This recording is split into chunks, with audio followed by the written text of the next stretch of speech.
Hello friends, elegy return in a country churchyard poem का last video मैंने आप लोगों को 7 स्टेंजाज एक्सप्लेन कर दिए हैं। और ये वीडियो जो है इसमें मैं आपको लेट नोट एम्बिशन जो स्टेंजा है 8th वाला, वहाँ से आप लोगों को आगे एक्सप्लेन करने वाली हूँ। ये पार्ट 2 है हमारी poem elegy return in a country churchyard का। तो जिन्होंने पहले का वीडियो नहीं देखा है प्लीज़ वो आगे के वीडियो को पहले पढ़ लीजिए, उसके बाद आपको पोयम का लिंक बनाने में और पोयम को समझने में आसानी रहेगी। तो चलिए देखते हैं पोयम का एक्सप्लेनेशन। लेट नोट एम्बिशन, महत्वाकांक्षा को मत उड़ाने दो। मोक, मजाक। देयर यूजफुल टॉयल, उनके उपयोगी परिश्रम का मजाक महत्वाकांक्षा को मत उड़ाने दो। देयर होमली जॉयज, उनके घरेलू छोटे छोटे जो खुशियां थी। एंड डेस्टिनी ऑब्सक्योर, और उनका गुमनाम सा जो भाग्य था उसका मजाक मत उड़ाने दो। नोर ग्रैंड्योर हियर, ना ही गरिमा या शानो शौकत को सुनने दो। विद अ डिस्डेनफुल स्माइल, एक नफरत भरी या तिरस्कार भरी मुस्कान के साथ। The short and simple annals of the poor, इन गरीब लोगों के जो छोटी छोटी खुशियां हैं उनके बारे में मत सुनने दो शानो शौकत को, तिरस्कार के साथ।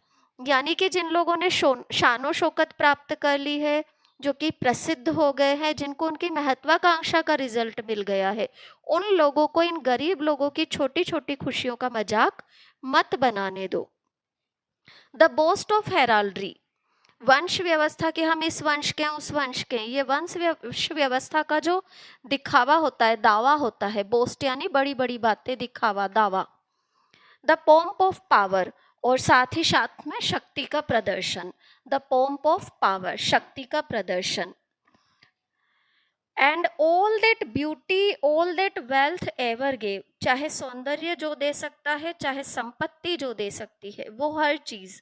यानी कि चाहे हम बड़े बड़े कुल वंश का दिखावा करें, चाहे हम अपनी संपत्ति और सौंदर्य का या शक्ति का प्रदर्शन करें, अवेट्स अलाइक, हर चीज समान रूप से इंतजार करती है। अवेट्स अलाइक, समान रूप से इंतजार करना, किसका? द इनएविटेबल आवर, उस अटल क्षण का। इनएविटेबल आवर, अटल क्षण। अटल क्षण कौन सा है? मृत्यु का अटल क्षण। The paths of glory, poet बोलता है जो जितने भी गरिमा या शानो शौकत के रास्ते हैं ना, lead but to the grave, सबका अंत तो कहाँ है? कब्र की ओर जा करके ही है। यानी कि चाहे कितनी ही शानो शौकत मिल जाए, चाहे कितनी ही प्रसिद्धि, सौंदर्य, संपत्ति मिल जाए, अंत मनुष्य का, हर मनुष्य का एक समान है। और you ye proud, impute to these the fault, इन लोगों में कोई कमी ना ढूंढे। इम्प्यूट, आरोप लगाना, इन लोगों पर किसी कमी का आरोप ना लगाएं। इफ मेमोरी, यदि यादों ने, ओवर देयर टोम्ब, उनकी कब्र पर, नो ट्रॉफीज रेज, कोई उपलब्धि नहीं छोड़ी है। यानी कि यादों में इन लोगों को याद नहीं किया जाता है उनकी किसी उपलब्धि के कारण, तो आप इन लोगों में कोई कमी ना ढूंढें। Where through the long drawn aisle, जहां पर की लंबी लंबी गलियारे वाली फ्रेटेड वॉल्ट और नक्काशीदार दीवारों वाली कब्रें हैं। कई लोगों की कब्रें कैसी है? लंबे लंबे गलियारों वाली हैं, खूबसूरत साज सजावट वाली हैं। फ्रेटेड वॉल्ट, नक्काशीदार दीवारें बनी हुई है, ऐसी कब्रें हैं कई लोगों की। द पीलिंग एंडेम, और मन को छू लेने वाला एक गीत है। पीलिंग यानी मन को छू लेने वाला। Anthem song swells the note of praise, जो कि उनकी प्रशंसा के गीत गाता है। ऐसी कब्रों की तुलना में अगर आप इन लोगों की कब्र को देखेंगे जहाँ पर कि उपलब्धि का एक भी पत्थर नहीं है, तो इन लोगों में कोई कमी ना ढूंढिएगा, क्योंकि कमी नहीं थी इन लोगों में। आप घमंडी लोग ऐसा ना करें। कैन स्टोरीड अर्न, फिर बोलता है अब जो ये इस तरीके की कब्रें बना दी जाती है, कहानी कहते हुए बर्तन बना दिए जाते हैं या प्रतिमाएं खड़ी कर दी जाती हैं, उनसे मरे हुए व्यक्ति की सांसें लौट करके आ सकती है क्या? देखिए क्या लिखा हुआ है, कैन स्टोरीड अर्न, क्या कहानी कहते हुए बर्तन, और एनिमेटेड बस्ट, या फिर चित्रित की गई प्रतिमा। बेक टू इट्स मेंशन कोल, शरीर रूपी इमारत में, मेंशन का मतलब इमारत होता है या शरीर रूपी इमारत से है, शरीर रूपी इमारत में फिर से ला सकते हैं फ्लीटिंग ब्रेद, उड़ करके चली गई सांसों को। क्या ला सकते हैं? नहीं ला सकते। कैन ऑनर्स वॉइस, क्या सम्मान भरे शब्द प्रोवोक, जागृत कर सकते हैं, उठा सकते हैं? द साइलेंट डस्ट, वो मिट्टी को जो कि शांत हो चुकी है, यानी कि जो व्यक्ति मर चुका है उसके लिए अगर सम्मान के शब्द बोले जाएं तो क्या वो फिर से जाग सकता है? और फ्लेटरी या फिर क्या चापलूसी करके soothe the dull cold ear of death, हम मृत्यु को बरगला सकते हैं या मृत्यु को चापलूसी भरी बातों में उलझा सकते हैं? डल कोल्ड ईयर वास्तव में बताता है कितनी चापलूसी कर लो मृत्यु के कानों पर कोई फर्क नहीं पड़ेगा। परहैप्स, शायद, इन दिस नेग्लेक्टेड स्पॉट, जो ये उपेक्षित मिट्टी है ना, यह जगह है, कौन सी? इस कब्र की जगह। उपेक्षित क्यों? क्योंकि इस व्यक्ति पर, इसकी कब्र पर कोई ध्यान नहीं देता। इज लेड, इस कब्र में सोया हुआ है। इज लेड, कौन सोया हुआ है? सम हार्ट, एक ऐसे हृदय वाला व्यक्ति। वंस प्रेग्नेंट, जो कि कभी भरा हुआ था। Once pregnant with celestial fire, पवित्र जोश या पवित्र अग्नि से। हैंड्स, हो सकता है ऐसे हाथ हो इस कब्र के अंदर। That the rod of empire might have swayed, जो कि अपने देश के झंडे या पताका को फहरा सकते थे। स्वेड यानी फहराना। और वेकेड टू एक्सटेसी, हो सकता है ऐसे हाथ हों जो कि वीणा में जान या खुशी के स्वरों को भर सकते हों। एक्सटेसी अत्यधिक आनंद, वो हाथ हो सकते हैं इस कब्र के अंदर जो कि वीणा में अत्यधिक खुशी को भर सकते हों या वीणा के माध्यम से अत्यधिक खुशी को जागृत कर सकते हों। बट नॉलेज, परंतु क्या हुआ? ज्ञान ने, नॉलेज, टू देयर आईज, उनकी आंखों के आगे, हर एम्पल पेज, अपने समृद्ध पन्ने को, एम्पल समृद्ध, पर्याप्त, rich with spoils of time, समय के साथ साथ दुनिया में जो भी परिवर्तन आए उनसे भरे हुए अपने पन्ने को। डिड नेवर अनरोल, कभी खोला ही नहीं। Did never unroll. Chill penury, तीव्र गरीबी ने, रिप्रेस्ड, दबा दिया, देयर नोबल रेज, उनके उत्तम जोश को। तीव्र गरीबी के कारण जो उनके अंदर उत्तम जोश था ज्ञान योग्यताओं का, वो दब गया। एंड फ्रोज, और जमा दिया, the genial current of the soul, उनकी आत्मा के अंदर के पवित्र प्रवाह को। फ्रोज यानी जमा देना, जीनियल करंट, पवित्र प्रवाह। फुल मैनिया जेम, फिर कहता है पोइट हमसे कि कई रत्न होते हैं समुद्र की गहराई में कहीं दबे रहते हैं, दुनिया की नज़र में आते ही नहीं, ऐसे ही ये लोग हैं। फिर दूसरा कंपैरिजन करता है, कहता है कि जैसे कई फूल होते हैं रेगिस्तान में खिलते हैं, मुरझाते हैं, अपनी खुशबू बिखेर देते हैं, दुनिया की नज़र में नहीं आते, ऐसे ही ये लोग हैं। देखिए, फुल मैनिया जेम, कई रत्न रहे हैं, प्योरेस्ट रे सीरीन, तीव्र शुद्ध चमक वाले। The dark unfathomed caves of ocean bear, जो कि अंतहीन गहराई वाली गुफाओं में कहीं छुपे रहते हैं। फुल मैनिया फ्लावर, कई फूल होते हैं। Is born to blush unseen, जो कि खिलते हैं नजर में ही नहीं आते। एंड वेस्ट, और खत्म कर देते हैं इट्स स्वीटनेस, अपनी मधुरता को। ऑन द डेजर्ट एयर, रेगिस्तान की हवा में, on the desert air. Some village Hampden, हो सकता है इस कब्र में हैम्पडन जैसा कोई व्यक्ति हो। दैट विद डोंटलेस ब्रेस्ट, जिसके हृदय में भी इतनी ही निडरता हो। The little tyrant of his field with stood, हो सकता है वो भी अपने क्षेत्र का एक छोटा सा अत्याचारी व्यक्ति हो। सम म्यूट इनग्लोरियस मिल्टन, या फिर मिल्टन जैसा प्रसिद्धि प्राप्त न कर पाने वाला कोई व्यक्ति इस कब्र के अंदर हो सकता है। इंजीनियस, इनग्लोरियस यानी जिसे प्रसिद्धि नहीं मिली, मिल्टन को प्रसिद्धि मिली परंतु मिल्टन जैसी योग्यता वाले इस व्यक्ति का नाम तो किसी ने नहीं जाना, तो ये कैसा हो गया? म्यूट। म्यूट क्यों? क्योंकि मिल्टन की कविताएं सबने सुनी पर इसकी कविता तो किसी ने नहीं सुनी। तो म्यूट इनग्लोरियस मिल्टन जो ये है, हियर में रेस्ट, हो सकता है इस कब्र में सोया हुआ हो। सम क्रोमवेल, कोई क्रोमवेल जैसा व्यक्ति हो सकता है। गिल्टलेस, जो कि दोषी ना हो, ऑफ हिज कंट्री ब्लड, अपने देश के लोगों का खून बहने का, हो सकता है ऐसा कोई व्यक्ति इस कब्र के अंदर हो। The applause of listening senates to command, senate संसद, सुनती हुई संसद तालियां बजाए उसके आदेश पर, कमांड यानी आदेश, अप्लाउज तालियों की आवाज, उसके आदेश पर तालियों की आवाज गूंज उठे संसद में। The threats of pain and ruin to despise, नफरत उत्पन्न करने की हद तक वो दर्द और हानि को फैला सकता हो। टू स्कैटर, फैला सकना। प्लेंटी ओवर ए स्माइलिंग लैंड, मुस्कुराती हुई जमीन पर हो सकता है वो दर्द और विनाश की तारों को, धागों को बिखेर सकता हो। And read there history in a Nations eyes, हो सकता है उसमें इतनी योग्यता हो कि राष्ट्र के लोग उसके इतिहास को भविष्य में पढ़ें, यानी कि इतिहास की किताबों का हिस्सा बनने की हो सकता है इस व्यक्ति में क्षमता हो। नेशंस आई जो है आने वाली जनरेशन को रेफर करता है कि आने वाली जनरेशन हो सकता है इतिहास की किताबों में इस व्यक्ति को पढ़ सकती, परंतु इन सब के लिए क्या हुआ? भाग्य ने साथ नहीं दिया। देयर लोट फॉरबेड, भाग्य ने साथ ही नहीं दिया, इनकार कर दिया।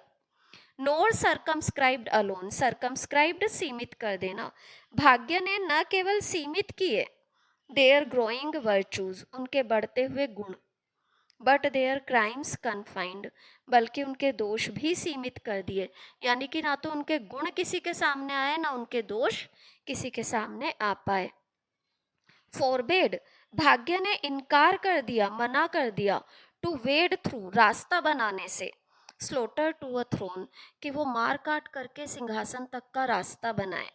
And shut the gates of mercy on Mankind, और साथ ही साथ में हो सकता है इस कब्र के अंदर कोई ऐसा दयालु व्यक्ति हो जो कि तीव्र दानी दयालु होता, परंतु भाग्य ने क्या किया?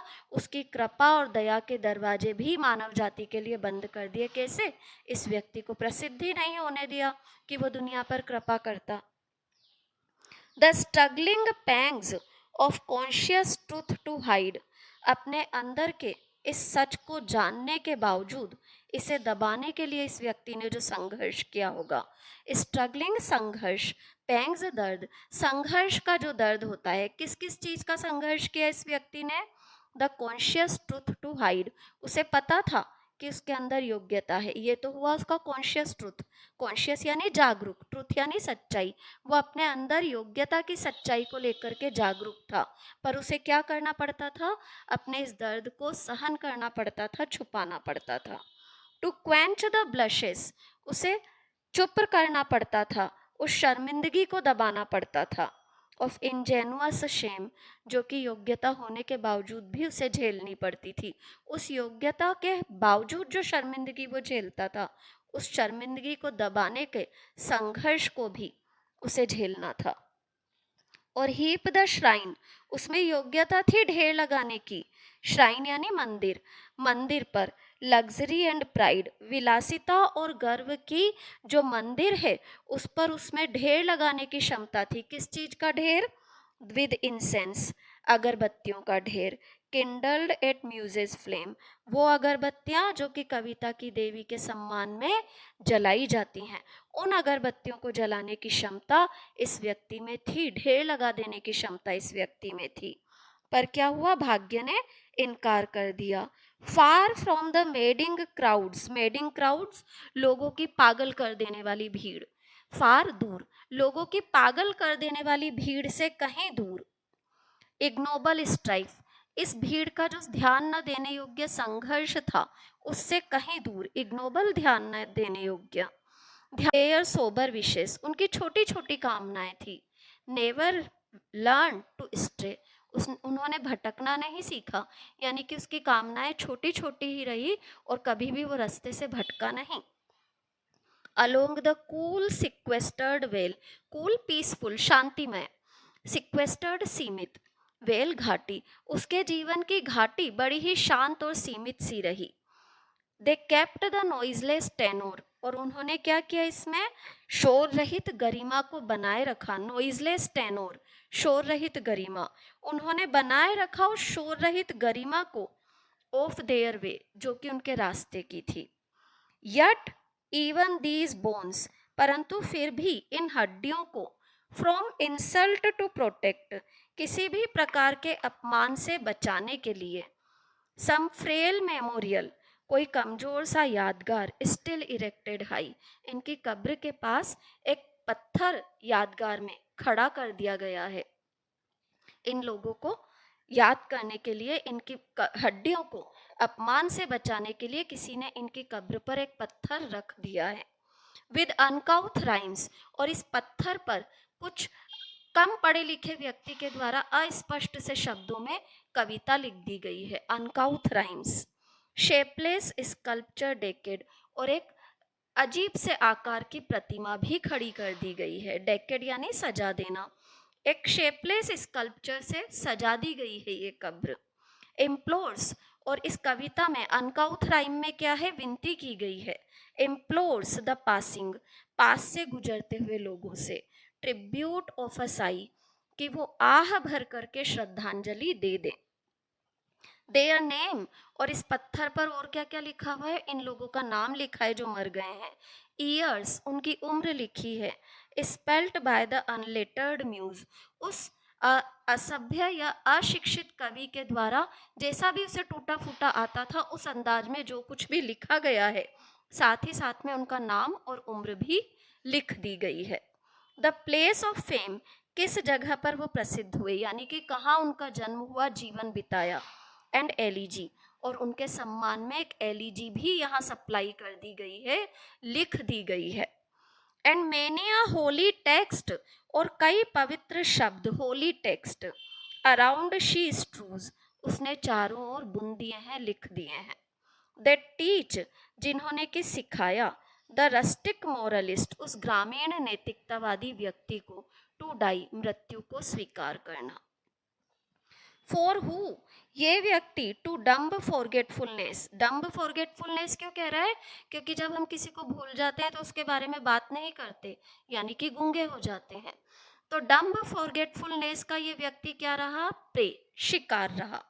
ये व्यक्ति शिकार रहा गूंगेपन से भरी हुई भूलने की आदत का। दिस प्लीजिंग एंशियस बीइंग, ये खुश दिखने वाला परंतु चिंतित व्यक्ति। Pleasing anxious. एवर रिजाइंड, हमेशा हारा। Ever resigned.